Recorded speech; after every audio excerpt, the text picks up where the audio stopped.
Jadi tubuh sama spirit tuh bisa dikalibrasi, guys. Ya. Jadi harusnya itu dia seimbang. Jadinya tuh dia seimbang nih kayak gini nih.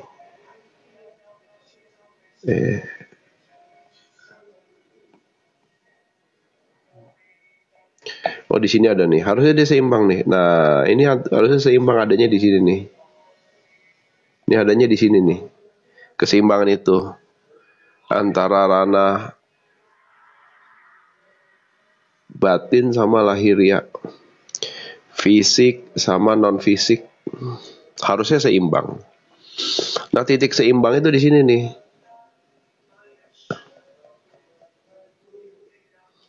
Ya. Nah, kalau itu bisa diseimbangin, baik di dalam sini, baik yang namanya netral, ya, terus yang namanya itu energi, vibrasi, ini semua adanya di sini nih, optimal, dia bisa optimal di sini. Koneksi, gitu loh. Ini gambarnya buram ya, kayaknya nih sinyalnya nih. Tapi kelihatan lah ya.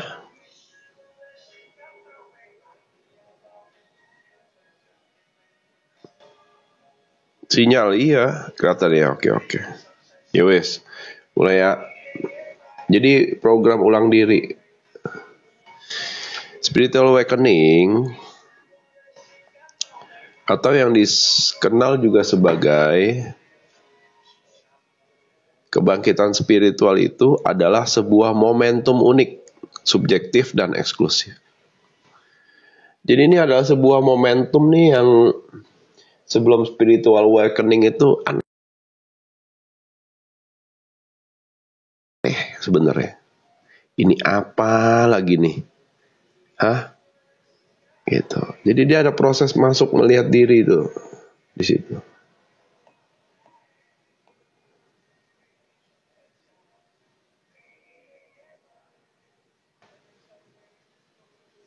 Ya.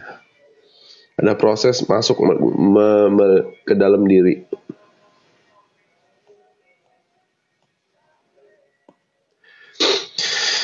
Yang dimana membuat sisi lain dari kita itu seperti terbangun dari tidur yang sangat panjang. Dan bahkan tidak kita sadari kalau kita kemarin itu sedang tertidur. Gitu. Loh, ini cek. Aman gak nih guys?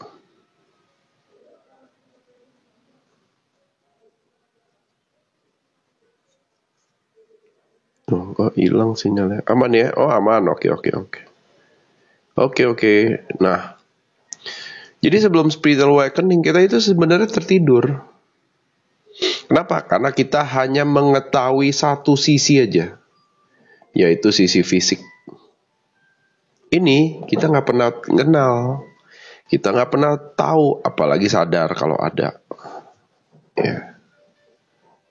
Nah, jadi spiritual awakening itu sebuah momen yang unik jadinya. Kenapa? Karena ada bagian lain dari diri kita tuh yang ternyata kita nggak sadari gitu. Nah, dan kita semua ini hadir di sini karena ada sebuah dorongan yang sama di dalam diri untuk mencari tahu soal apa sih yang sedang saya alami ini, gitu loh. Ya. Jadi ada kata lain, sisi lain dari diri kita yang terbangun, dan ini yang ingin saya dalami dan coba bongkar terlebih dahulu. Karena ternyata sisi lain inilah yang mendorong teman-teman untuk hadir di sini saat ini sekarang. Jadi orang yang belajar kesadaran itu ya karena setelah mengalami spiritual awakening. Kalau enggak boro-boro gitu loh masuk ke room kayak gini. Masih bingung nih apaan gini kan. Nah, jadi izinkan saya untuk berbagi dari perspektif saya perihal kesadaran atas sisi lain yang terbangun itu. Jadi ada sisi lain yang selama ini kamu nggak sadari itu ada gitu loh. Dan sekarang setelah spiritual awakening bangun ya. Jadi menurut kesadaran saya, kita itu makhluk yang hidup di dua alam. Alam tampak, alam tak tampak, alam materi, alam spirit. Oke. Alam fisik, alam non fisik. Ini zohir, ini goib. Oke. Jadi yang terbangun apa? Yang sisi lain yang terbangun itu adalah yang ini. Yang kita sangka tuh selama ini tuh nggak ada gitu loh. Ya. Ternyata ada. Lewat pengalaman spiritual awakening yang dialami secara batin. Pengalaman batin. Ya. Nah, perbedaannya apa? Dari sisi perspektif, yang lahiriah ini fokusnya itu karena objektif atau keluar diri. Lalu yang ranah batinmu ini, dia karena subjektif atau ke dalam diri. Gitu. Ya. Lalu untuk pencapaian apa? Pencapaian apa yang dikejar? Ini pembunuhan ego. Karena dia melihat keluar, jadi yang dikejadian tujuan adalah perolehan. Ya, perolehan aja. Materi, jabatan, status sosial, terus apalagi namanya tuh wibawa, nama baik. Ya, jadi yang dikejar tuh yang di luar. Tidak ada yang mengenai diri gitu loh. Nggak ada. Ilusi aja gitu loh.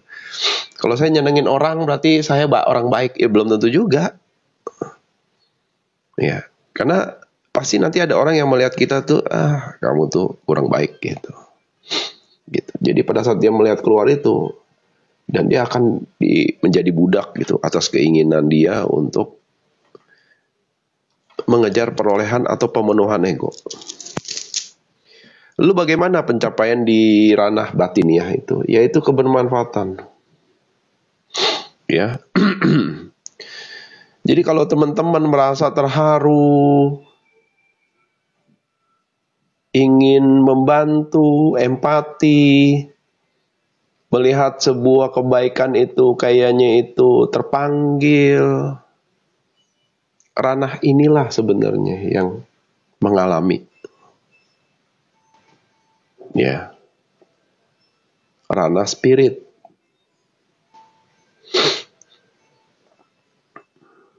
Bukan fisik, tetapi spiritmu yang mengalami. Ya, terharu, empati. Lalu dia mengalami yang namanya itu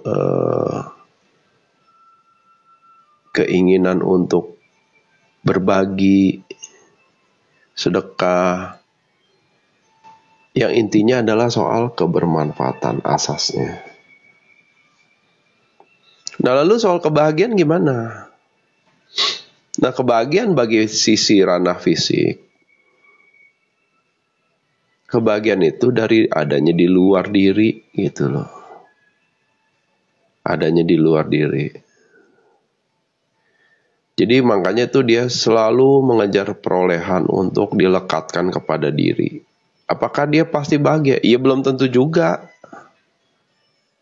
Gitu loh. Belum tentu juga. Ya. Terus orang-orang menghormati dia, dia juga jadi dari luar diri.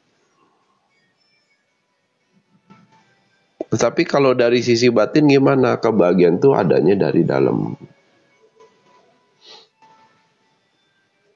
Dari dalam dia itu dari dalam itu dia berproyeksi keluar. Makanya orang yang bahagia itu dia cenderung ingin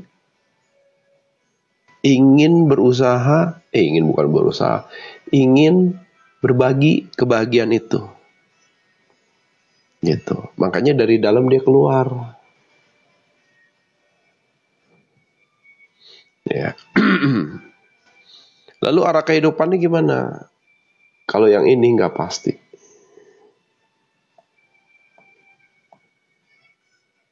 Tapi kalau ini gimana? Ini pasti dia. Ya. Bentar guys.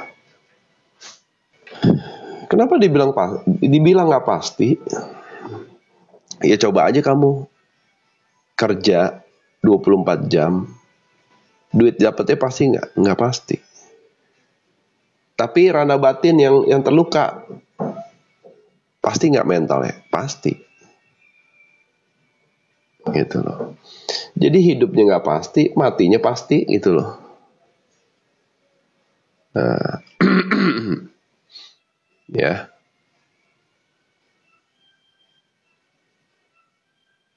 Kesadarannya gimana? Soal dunia materi, duniawi, dia lebih mengejar keluar. Tapi soal spiritualnya gimana? Ya ini spiritualnya nanti dia terkoneksi dengan keilahian dan sang ilahi. Nah itu jadi kesadarannya itu dari dalam terkoneksi keluar. Kalau ini kalau ini fokusnya dari luar. Kesadaran itu soal materi, soal jabatan. Ujung-ujungnya pemenuhan ego juga sih sebenarnya. Ya. Makin dia mengejar, dia makin jadi budak atas keinginannya sendiri. Lalu realitamu adalah cerminan dan dari kondisi batinmu. Jadi realita itu cuma cerminan. Di saat dia berkaca melihat cermin.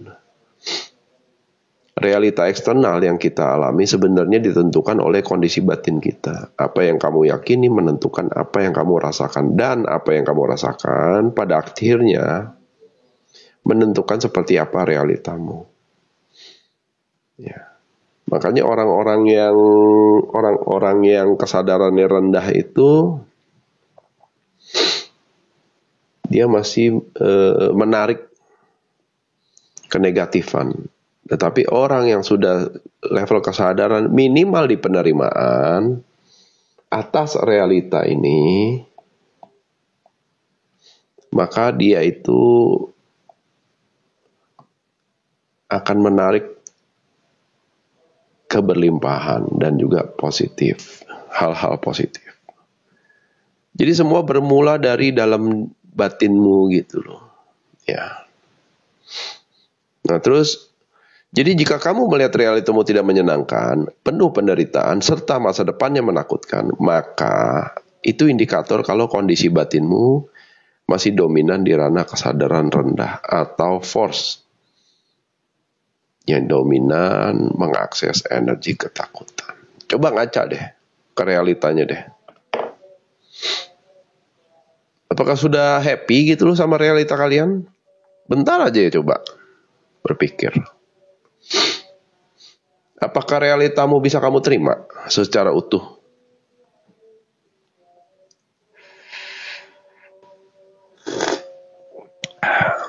Bisa nggak? Gitu loh. Nah kalau masih naik turun nggak apa-apa. Ya fokusin aja, lihat gitu. Oh, orang tua saya tuh begitu karena mereka level kesadarannya memang di situ. Oh, pasangan saya ternyata begitu ya karena mungkin dari dalam diri saya juga ada luka batin gitu. Ya, coba diamati gitu loh. Apakah realita itu menakutkan atau realita itu bisa diterima? Ya. Karena banyak sekali tuh orang-orang tuh yang nggak jujur gitu loh. Proses akuinya nggak selesai. Dia nggak jujur ke dirinya sendiri kalau realitanya itu sedang tidak baik-baik saja. Dan dia menolak gitu loh untuk mengakui itu. Yang terjadi adalah apa? Yang terjadi adalah dia terjebak di kondisi realita yang begitu-begitu lagi. Begitu-begitu aja. Hati-hati kalau sudah di kesadaran rendah atau force. Karena ini destruktif nih. Kalau udah destruktif, ujungnya apa? Peniadaan diri dia. Nyakitin diri, nyalain diri, merendahkan diri sendiri, sampai ke titik ingin peniadaan diri gitu. Ya. Ya, malam. Namun sebenarnya kamu punya kekuatan untuk memilih dan merubah semua itu dan berjuang untuk merubah realitamu menjadi lebih indah, menyenangkan, bebas dari belenggu-belenggu diri, dan juga mampu merasakan keajaiban-keajaiban yang ditawarkan oleh kehidupan ini. Jadi ini soal pilihan, mau ini ya pilihan. Ya. Di sini saat ini sekarang kalian bisa rubah itu. Ya, tapi semua mulainya dari ranah batin. Ya. Jadi sampai ke titik keberlimpahan itu, guys. Rezeki itu tergantung dari mental. Kalau kamu kasar ngomong ke mall makan aja masih hitung-hitungan, nah itu masalah loh. Ada masalah dengan mentalmu gitu loh soal keberlimpahan. Ya. Ayo siapa tuh yang kayak gitu? Hah?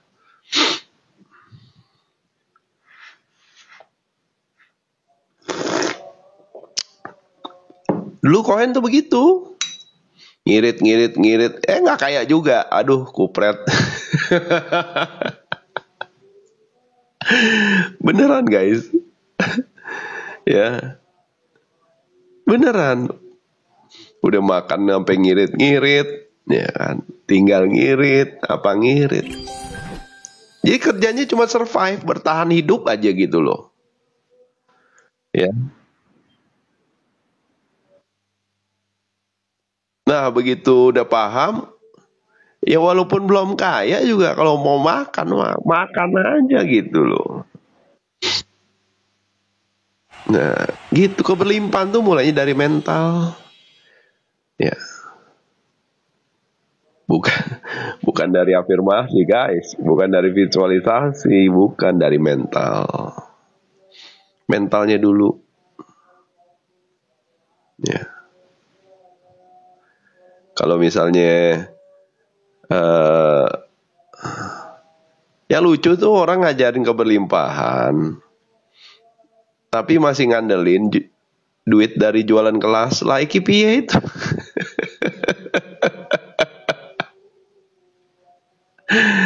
Aduh, banyak banget yang kayak gitu guys. Aduh, Cohen pernah ngikut soalnya, ya kan? Beneran. Kelas keberlimpahan lah. Kalau lu memang berlimpah, gratisin lah. Gitu. Tadi bilang, oh nggak bisa mental gratis. Oh ya udah. Ribet amat, nggak usah buka kelas satu kalau gitu mah. Ya.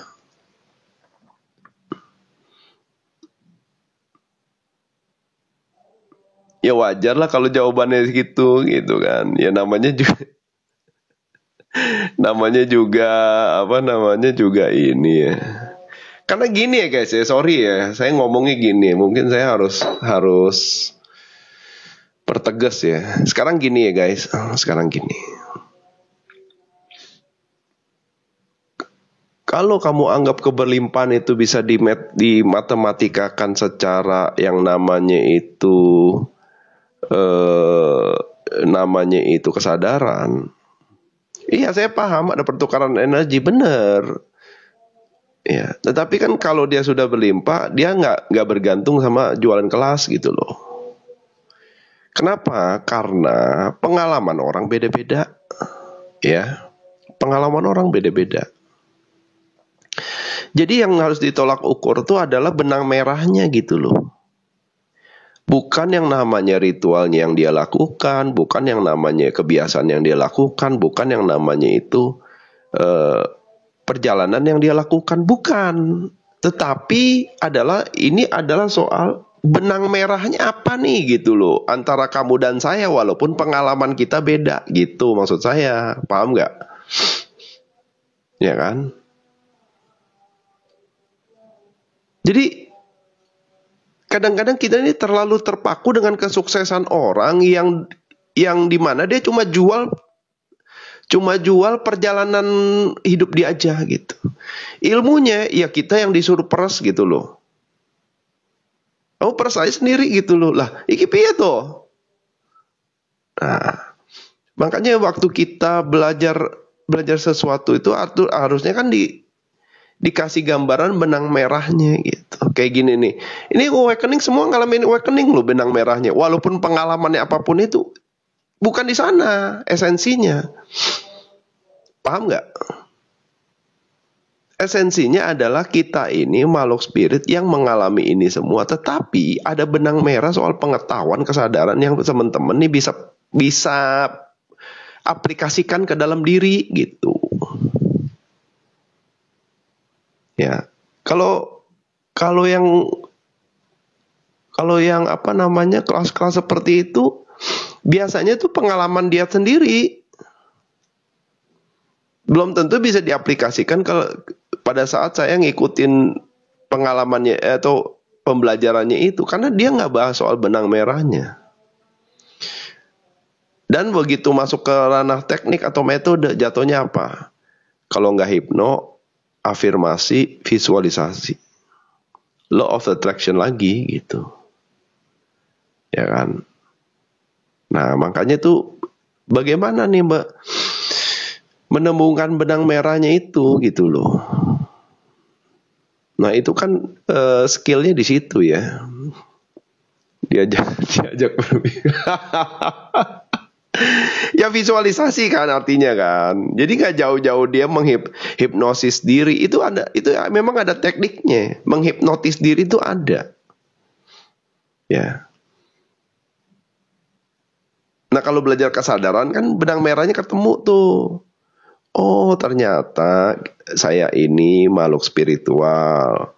Jadinya untuk apa namanya, untuk bisa belajar spiritual fokusnya ke dalam diri. Jadi bukan ngikutin pengalamannya Cohen, jungkir balik, kejedot gitu loh. Ya. Kemarin dapat salam. Oh iya. Iya, hipnosis diri gitu.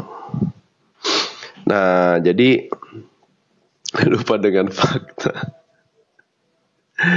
Aduh. Jadi bukan fokus ke pengalaman Cohen, tapi benang merah dari pengalaman saya yang bisa dipakai diaplikasikan ke kalian gitu loh.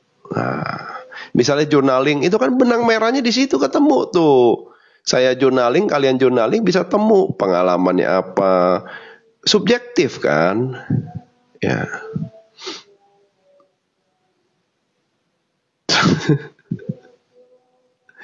Tentunya ini soal belajar, praktek, dan berlatih. Untuk memperbaiki kondisi batinmu dari kesadaran rendah ke kesadaran tinggi atau power. Yang dimana di level ini energi cinta kasih dijadikan yang dominan hadir di dalam diri. Nah, orang berlimpah itu, dia tidak kekurangan cinta guys. Orang yang sudah sembuh dari luka batin itu, dia tidak kekurangan cinta. Gitu. Ya. Orang luka batin itu karena dia kurang cinta dari orang tuanya. Titik. Mau pengalamannya seperti apa, itu kan subjektif. Benang merahnya adalah kekurangan cinta. Nah itu maksud saya benang merah yang bisa kita sama-sama relate gitu loh. Ya. Nah, setelah sembuh dari luka batin, kamu sadar pengalamanmu yang kekurangan cinta kembali mendapatkan cinta dari dirimu sendiri. Itu dijadikan sebuah kebiasaan. prioritas gitu loh. Nah, orang yang berada di kesadaran tinggi, power, itu tingkat tertinggi itu adalah soal mengakses energi cinta kasih, guys. Nih, ini kan ego nih. Sorry. Oh, ini dia. Oke, balik lagi. Oke, sip.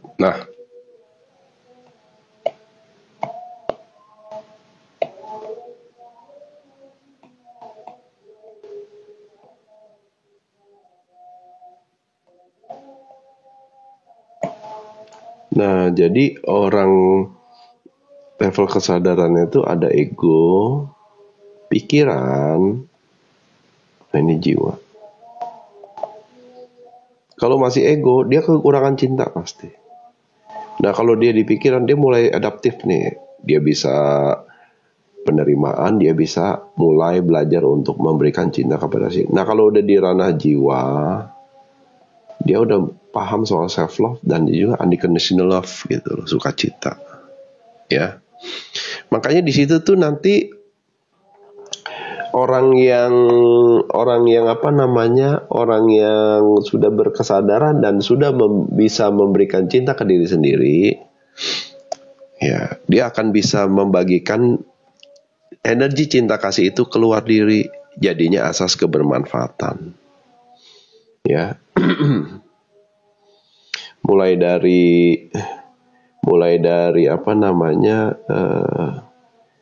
dari kekurangan sampai dia bisa giving gitu loh. Ya. Nah ini ciri-cirinya nih. Orang yang masih di energi ketakutan dan energi cinta. Dan ada proses melampaui dan menuju yang disebut sebagai kesadaran. Di energi takut itu, ya biasalah emosinya adalah ketakutan, kecemasan, tak berdaya, bingung, menyalahkan diri, merasa terbuang, kemarahan, pengulangan, fokus keluar. Ini bisa dicek. Apakah ini mah yang jadi dominan gitu di dalam diri kamu? Dari segala aspek. Dari aspek materi, dari aspek yang namanya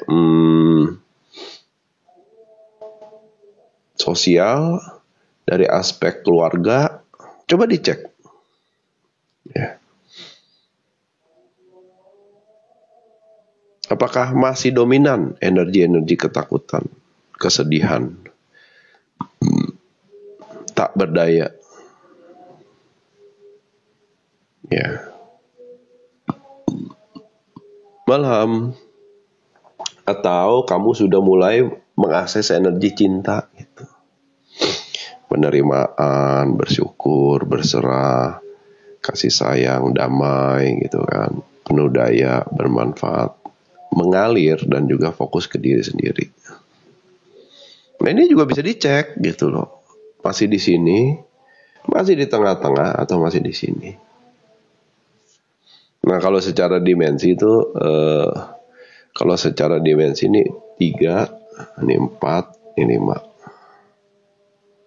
Gitu. Masih ketakutan kalau udah tanggal bayar angsuran. Nah, itu berarti dia masih di sini. Tak berdaya dia.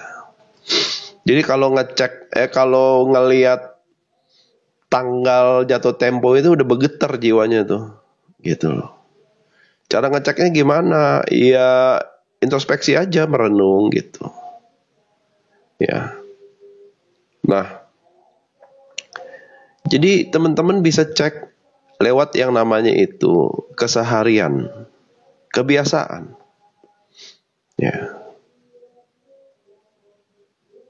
Lalu apakah perilakunya juga mewakili? Kadang-kadang ya, perilaku tuh belum sesuai gitu. Misalnya secara kesadaran dia tahu nih. Tahu. Tapi berujung perilaku nggak? Kalau belum, artinya belum gitu. Baru nyampe kesadarannya tuh, belum sampai ke ranah fisik, praktek laku. Ya. Nah, Orang yang melakukan penyembuhan diri, dia akan merubah vibrasinya. Di saat dia merubah vibrasinya, dia akan mulai menarik. Jadi ini magnet nih. Ini magnet. Dia akan menarik, apakah menarik yang buruk, negatif, atau menarik yang positif.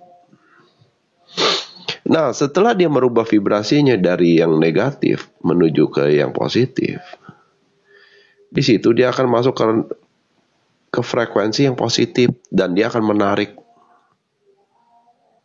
apapun itu dari dimensi yang lebih tinggi.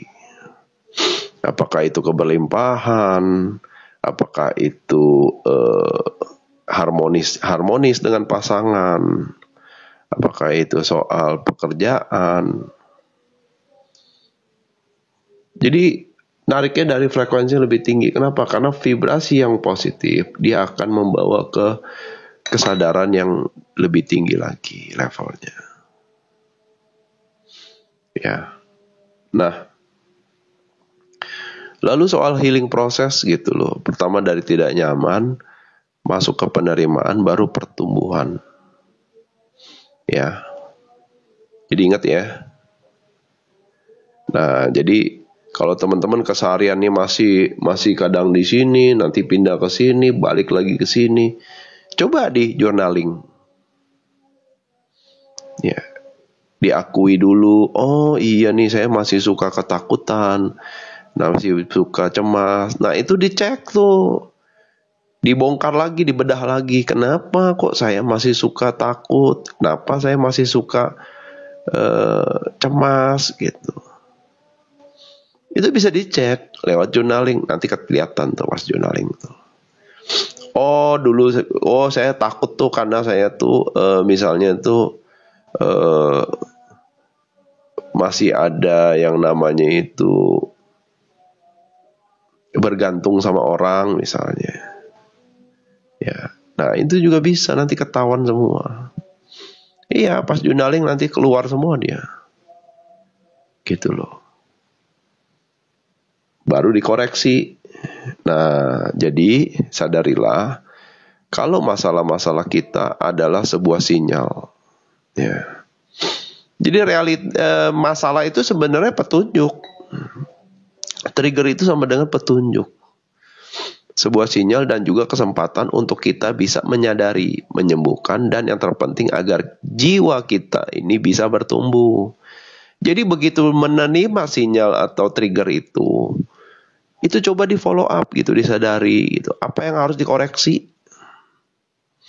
Ya. Kalau enggak, ya kita akan pengulangan muter-muter di situ lagi. Sinyal dari frekuensi yang lebih tinggi yang mendorong agar melampaui energi takut beralih ke energi cinta kasih. Dan ini dapat dihadirkan hanya dengan merubah fokusmu. Dan pastinya ini butuh latihan. Agar proses merubah fokus bisa menjadi sebuah habit baru sebagai how to respond yang baru. Nah, biasanya kita ini terjebak di dalam mode survive ini karena kita ini reaktif dan mengulangi respon yang sama. Sehingga apa? Sehingga tidak ada yang berubah. Gitu loh. Ya. Makanya di situ tuh teman-teman belajar untuk jeda sebentar sebelum merespon. Sehingga teman-teman bisa menemukan sinyal, petunjuk apa yang harus dirubah. Gitu. Apa yang harus dibenerin. Sehingga kamu tidak lagi muter-muter di ranah survive atau bertahan hidup saja. Ya. Ini sama nih sebenarnya peta Hawkins nih sama.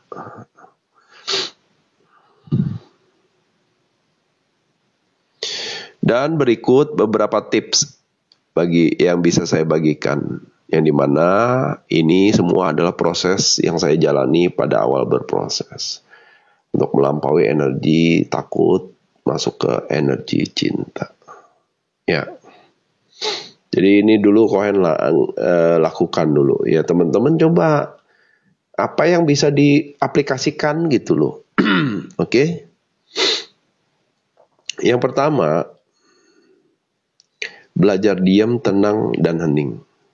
Mulailah untuk melatih agar bisa diam dan tenang sesaat, agar jika dilatih ini akan memberi jarak untuk mengamati apa saja yang terjadi di dalam dan di luar diri. Jadi ada kayak ruang jeda di sini nih. Pada saat meditasi yang mendalam gitu loh.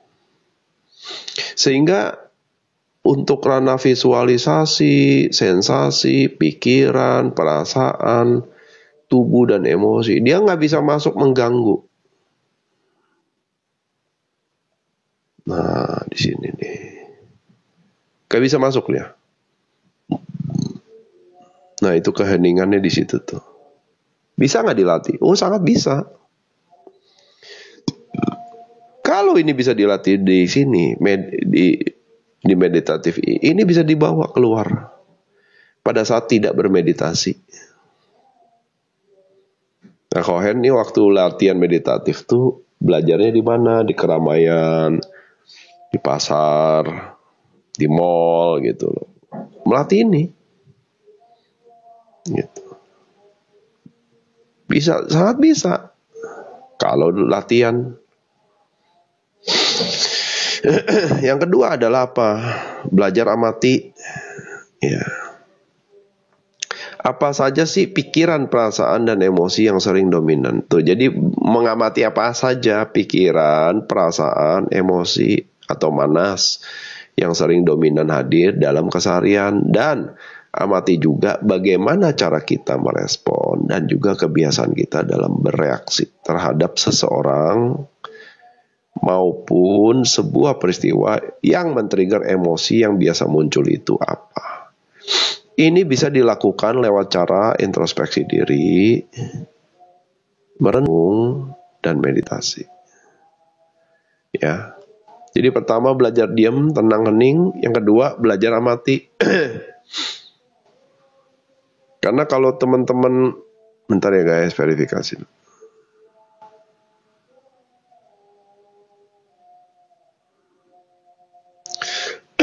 Karena kalau teman-teman nggak diam, nggak belajar diam, susah mengamatinya, susah.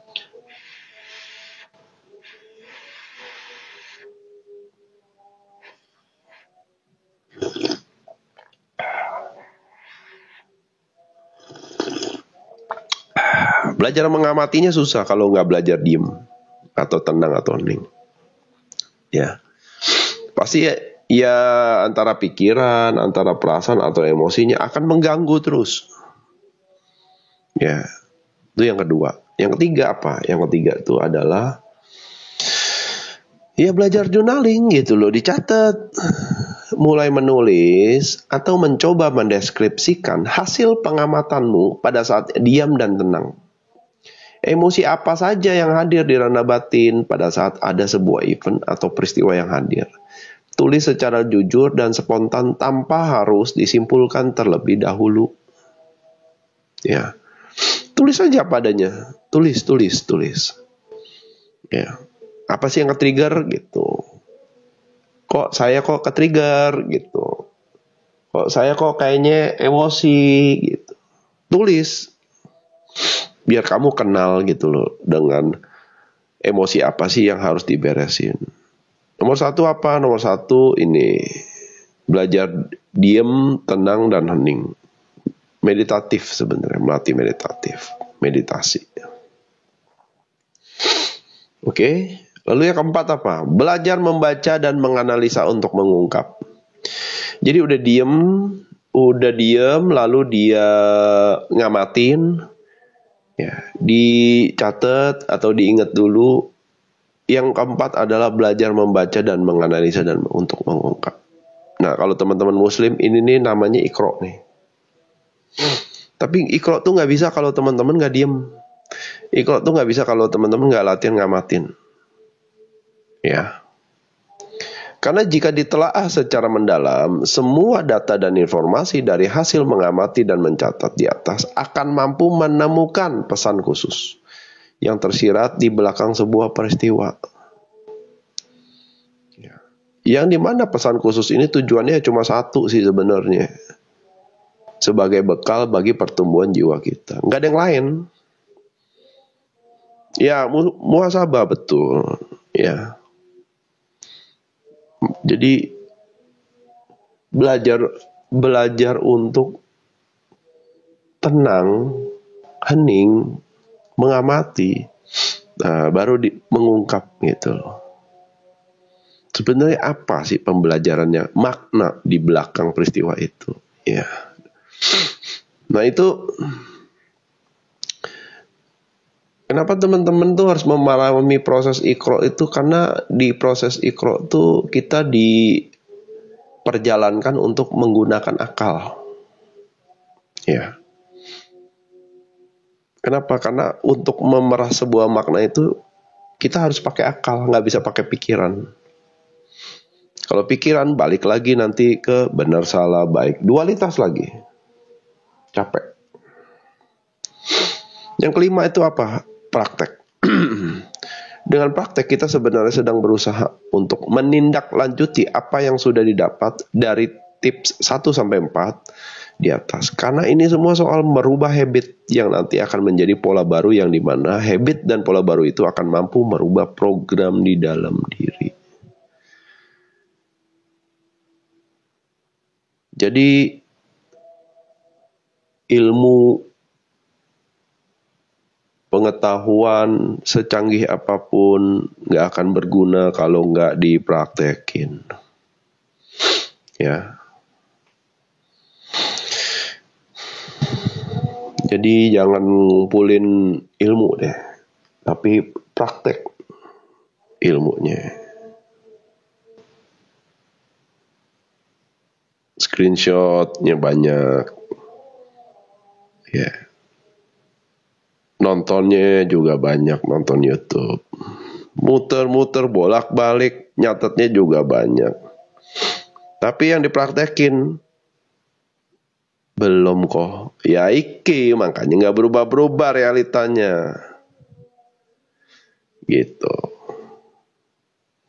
Prakteknya jong. Ya itulah makanya kamu cuma jago, kamu cuma tahu, merasa tahu gitu loh. Nah, makanya nggak bisa yakin. Ya. Yang keenam apa? Yang keenam itu belajar konsisten. Nah ini penting juga nih, repetisi. Lewat latihan. Ya. Kalau kata Kang Abu, 15L ini nih. Jadi untuk mampu merubah program lama ke program baru dibutuhkan minimal 30-60 hari. Konsisten. Pengulangan. Tips 1-5 sehingga nanti setelah selesai, maka habitmu, pola pikirmu, cara responmu, kesadaranmu akan mengadopsi program baru yang sudah kamu latih secara konsisten. Mulai dari 10%, 30%, 50%, 75%. Sampai ke sudah menjadi program baru. Ya. Jadi selama 30 hari itu, dia akan merubah program baru. Gitu. Oke. Prakteknya gimana? Ya journaling dulu, diketahui apa yang harus dirubah di dalam diri gitu. Kalau kita aja nggak tahu apa yang harus dirubah, ya pasti kita bingung mau prakteknya gimana. Ya, kalau kita masih ketakutan, masih gampang ke-trigger takut, coba di journaling, ditanyakan dalam jurnal itu, kenapa kok saya masih takut gitu loh. Nah, saya masih ada luka batin nih, waktu kecil suka ditakut-takutin, suka dibully. Nah, itulah yang dibelajar untuk di penerimaan, dipraktekin gitu loh. Ya. Yang terakhir apa? Bersyukur. Belajar bersyukur, penerimaan, berprasangka baik, dan berperilaku baik. Karena semua itu harus berujung ke perubahan perilaku sebagai proses penegasan atas pertumbuhan evolusi jiwa yang telah sadar dan terus menyadari untuk terus berevolusi. Ya. Bersyukur, penerimaan, berserah. Ya. Kenapa? Karena dalam proses praktek itu pasti nggak semua tuh bisa cepat, gitu. Ya. Ada yang progresnya 1%, ya disyukuri 1%-nya, 10% disyukuri 10%-nya, gitu loh. Kenapa? Karena dengan kamu bersyukur, ya, kamu pasti menyadari ini adalah proses yang terus dijalani. Daripada 0% mendingan 1%. Nah, kadang-kadang orang tuh maunya instan. Makanya cari dukun. Ya. Nah, semua itu mulainya dari, aduh, kok nggak bisa naik ya? Oh iya, tahu.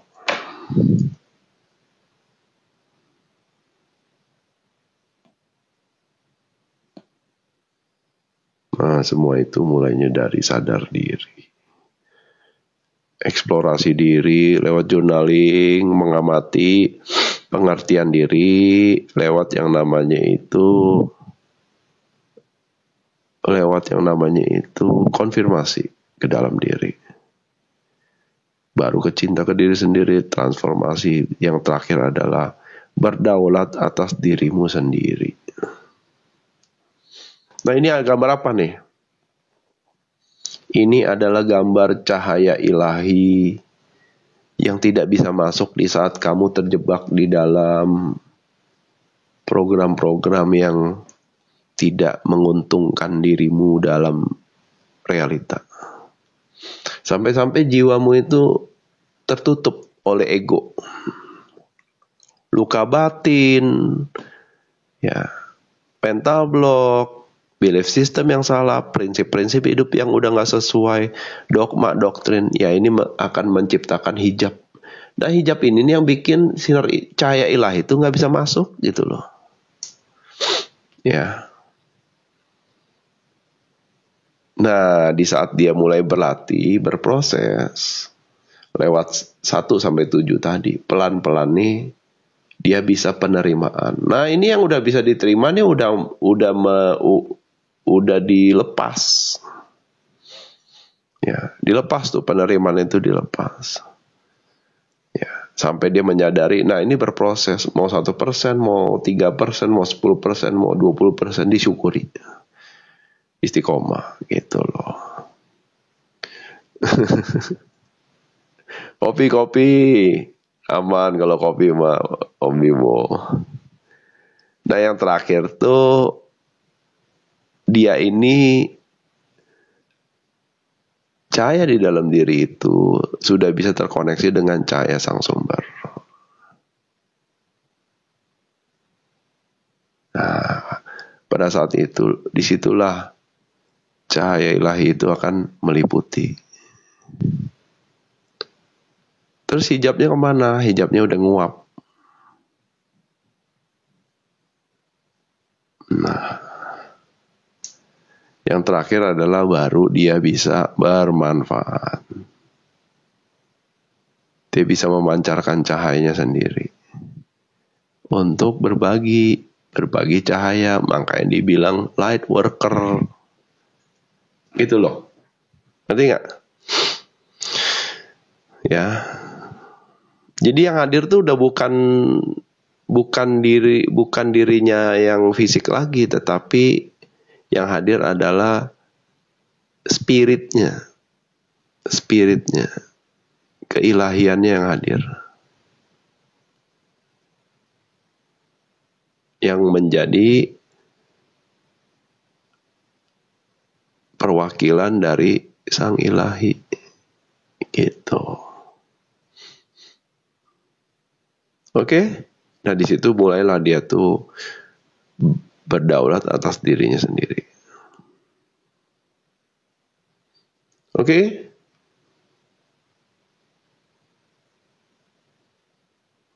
Panjang juga ya. Ya ini kan materi retret yang dulu nih. Thank you. Tergoda lagi ya balik lagi nggak apa-apa. Sama kayak iya betul sekali. Bisa seluruh case hidup atau satu-satu. Bisa seluruh tapi nggak sekaligus. Ya. Berdaulat ya beda dong. Sombong ya pride kan, ego.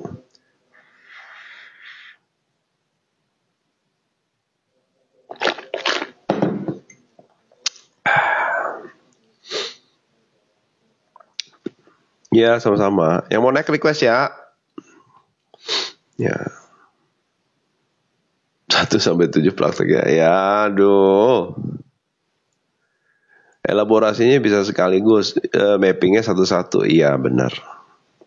Karena apa yang dirubah di dalam diri, nanti yang di luar diri itu menyesuaikan. Biasanya itu yang lain ngikut dengan sendirinya sih. Ada di YouTube lagi ya kok belum. Yang ini belum dibikin rekaman. Yang baru yang barusan itu yang sabotase diri di YouTube ya. Ya di luar akan menyesuaikan kok. Jadi kan sebenarnya aspek kehidupan tuh nggak banyak amat sebenarnya kalau dipetain. Bentar ya. Harusnya masih ada. Oh ini dia nih. Nah. Jadi ada yang namanya dunia, ada yang namanya kehidupan. Di dunia itu ada banyak aspek. Keluarga, tubuh, sosial, ekonomi, budaya, relasi, hukum. Ya. Nah, tapi tergantung dari kualitas jiwamu. Apakah kamu masih di ranah survive, adaptif, atau kreatif? Belajar kesadaran tuh bertumbuh dari survive, dia bertumbuh ke adaptif. Nanti adaptif dia bertumbuh ke kreatif. Survive, di saat survive ini nggak ada yang beres satupun. Boro-boro soal uang gitu loh. Urusan tubuh aja kamu nggak urus gitu loh. Yang paling gampang. Ya. Nah kalau adaptif dia udah mulai nih ada solusi. Mungkin secara ekonomi dia udah bangkit tapi secara kesehatan dia berkurang. Atau dia secara ekonomi sudah meningkat tapi waktu dengan keluarga berkurang. Ya. Tapi itu lebih baik gitu loh. Daripada nggak ada yang beres. Nah berarti kondisi kualitas jiwanya masih di survive. Survive itu mode hidupnya gimana? Mengulangi dan menambah penderitaannya.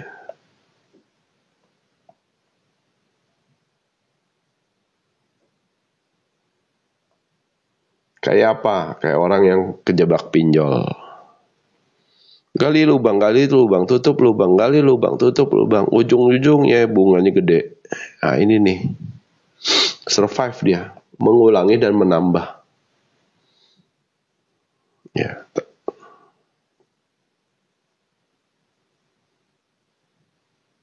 Kalau punya orang tua yang suka utang, apa yang harus saya lakukan? Sudah saya sering bayarin. Ya, kalau udah sering bayarin, ya belajar untuk ini aja, tegas gitu loh. Sesekali nggak dibayar.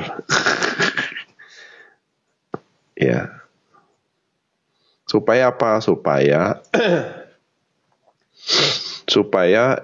dia juga belajar gitu loh. Ya. Kalau kamu nggak tegas ya dianggap biasa aja, dianggap mudah gitu loh. Jadi nggak ada yang belajar dong kalau gitu, kalau nggak tegas.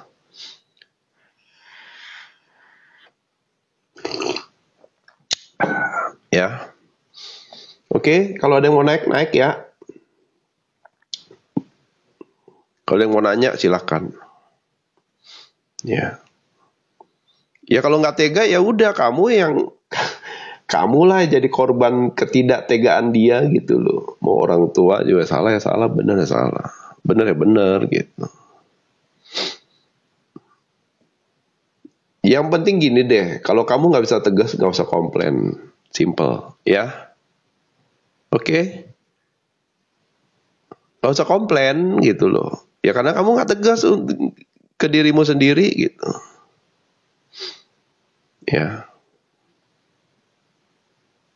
Jangan nggak bisa tegas tapi komplain lah, ini masalah gitu. Artinya kalau kamu nggak tegas, ya berarti kan kamu nggak ada masalah gitu loh, bayarin terus gitu.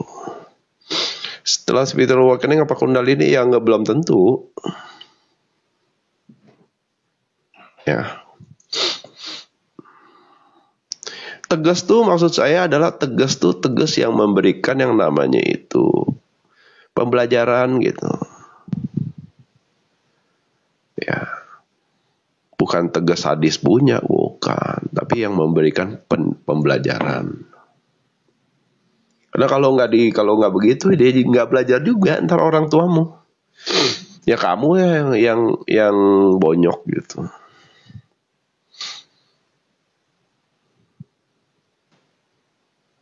Aku rasa ingin punya pasangan, apakah itu ego? Enggak, itu kan kebutuhan.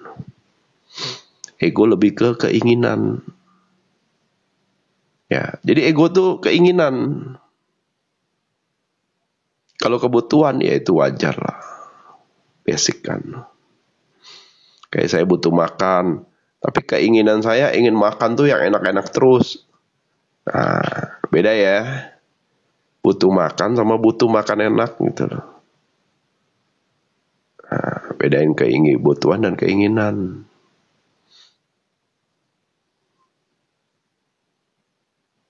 Ya.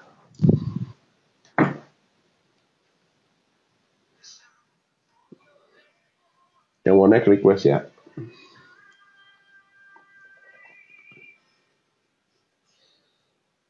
Contoh journaling, ya gampang journaling, tulis aja, beli buku 1. Journaling mah paling gampang. Beli buku 1, tulis emosi dan pikiran yang hadir.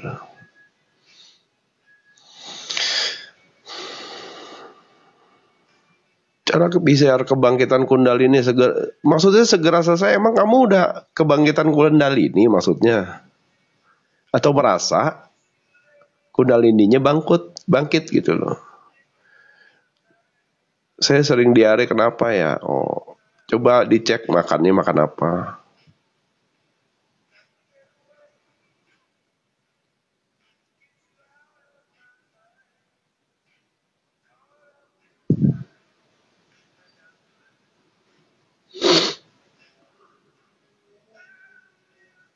Journaling, ya terserah. Iya merasa, itu macam masalah emosi aja. Jangan terburu-buru disimpulkan. Ojo ke susu mbak. Nanti kamu tuh tambah keblinger.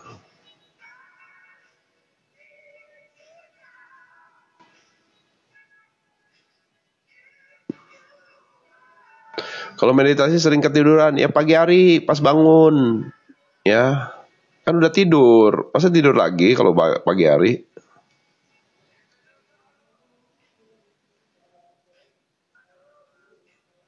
Getaran dahsyat. Gempa, Mas.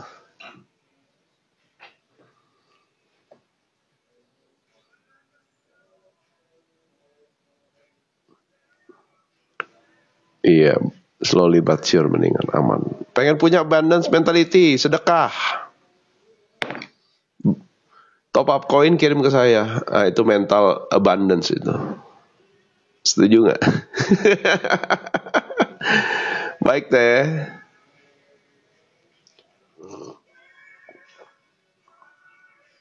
Ya kan?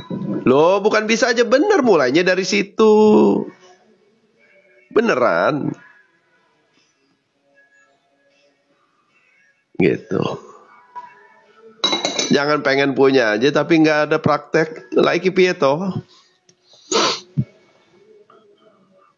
Kita baru sadar gitu.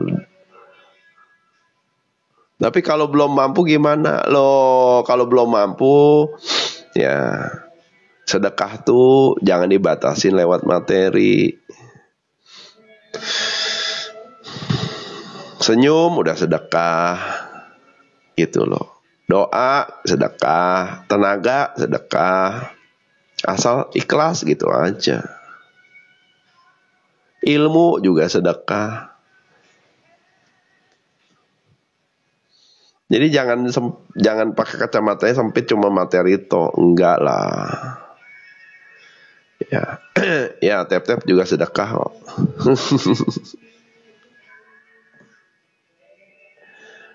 Ya, bener juga kok. Iya kamu,